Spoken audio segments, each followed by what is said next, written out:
అయిపోయిందా? ఏం చేస్తావు? షార్ట్ అంత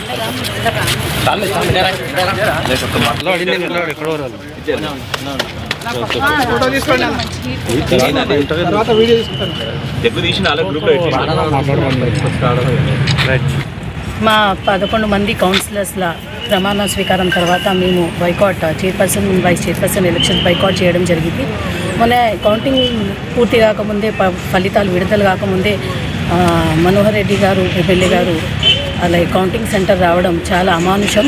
అది అడ్డుకున్నందుకు మాజీ ఎమ్మెల్యే పైలట్ రోహిత్ రెడ్డి గారిని ఇతర టీఆర్ఎస్ కార్యకర్తలను మా భర్త నరసింహులు గారిని 132 సెక్షన్ నాన్ వేలబుల్ కింద ఏదో పెద్ద క్రైమ్ చేసినట్టు దాన్ని అడ్డుకున్నందుకు మాత్రమే ఈ క్రైమ్ చేసినందుకు ఈ నాన్ వేలబుల్ వేరే కేసు కింద బుక్ చేయడం జరిగింది. దాన్ని నిరసిస్తూ మేము ఈరోజు 11 మంది కౌన్సిలర్ 12 మంది ఒక ఆమె హస్బెండ్ చనిపోయారు, దానివల్ల 12వ వ్యక్తి రాలేదు 25th వార్డ్. ఇవి ఈరోజు 11 మంది దాన్ని బైకాట్ చేస్తూ మేము రావడం జరిగింది. ఈ మాత్రమే పోలీసులు అనేది మా ప్రతిపక్ష పార్టీలో ఉన్నటువంటి మాకే సామాన్య ప్రజల పరిస్థితి ఏందో ఊహించుకోవడానికి నిజంగా ఒక అధికార పార్టీ కండువాలని కార్యకర్తలాగా పనిచేస్తున్నటువంటి పోలీసుల శైలి నిజంగా చాలా బాధాకరం, అమానుషం. తాండూరు మున్సిపాలిటీ కొత్త పాలకవర్గ ప్రమాణ స్వీకారం సందర్భంగా బీఆర్ఎస్ పార్టీ నుంచి ఎన్నికైన 12 మంది కౌన్సిలర్లలో ఒక కౌన్సిలర్ 25th కౌన్సిలరు దురదృష్టవశాత్తు వాళ్ళ ఆయన చనిపోవడంతో ఈరోజు రాలేదు. తర్వాత ప్రమాణ స్వీకారం చేస్తారని ప్రకటించినాం.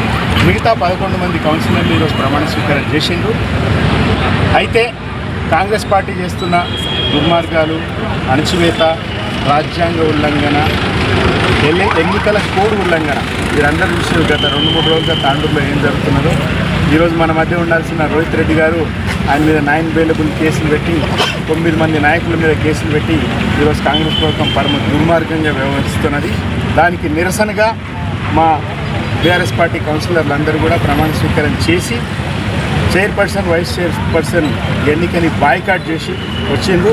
రాబోయే రోజులలో కూడా కాంగ్రెస్ పార్టీ చేసే ప్రజా వ్యతిరేక చర్యలకి, తాండూరు మున్సిపాలిటీలని వాళ్ళ దుర్మార్గాలు, వాళ్ళ అక్రమార్జన, వాళ్ళ అవినీతితో నిధులన్నీ స్వాహా చేస్తూ తాండూరు మున్సిపాలిటీని గతంలో ఎట్లా వాళ్ళ పరిపాలనలో భ్రష్టు పట్టించారో రాబోయే రోజుల్లో కూడా వాళ్ళు అట్లా చేయకుండా ఒక వాచ్ డాగ్ లాగా మా కౌన్సిలర్లు అందరూ ఉంటారు. కేసీఆర్ గారి స్ఫూర్తితో, రోహిత్ రెడ్డి గారి నాయకత్వంలో, మా ఫ్లోర్ లీడర్గా అధిష్టానం ఎంపిక చేసిన దీపక్క గారి నేతృత్వంలో అందరూ 12 మంది కౌన్సిలర్లు కూడా ప్రజా సమస్యల మీద, తాండూరు పట్టణ సమస్యల మీద నిరంతరం కొట్లాడతారు. తాండూరుకి మంచి సేవ చేస్తారు అని ఈ సందర్భంగా తెలియజేస్తూ ముగిస్తాను. జై తెలంగాణ, జై తెలంగాణ, జై కేసీఆర్, జై కేసీఆర్. రోహిత్ రెడ్డి గారి నాయకత్వం, రోహిత్ రెడ్డి గారి నాయకత్వం.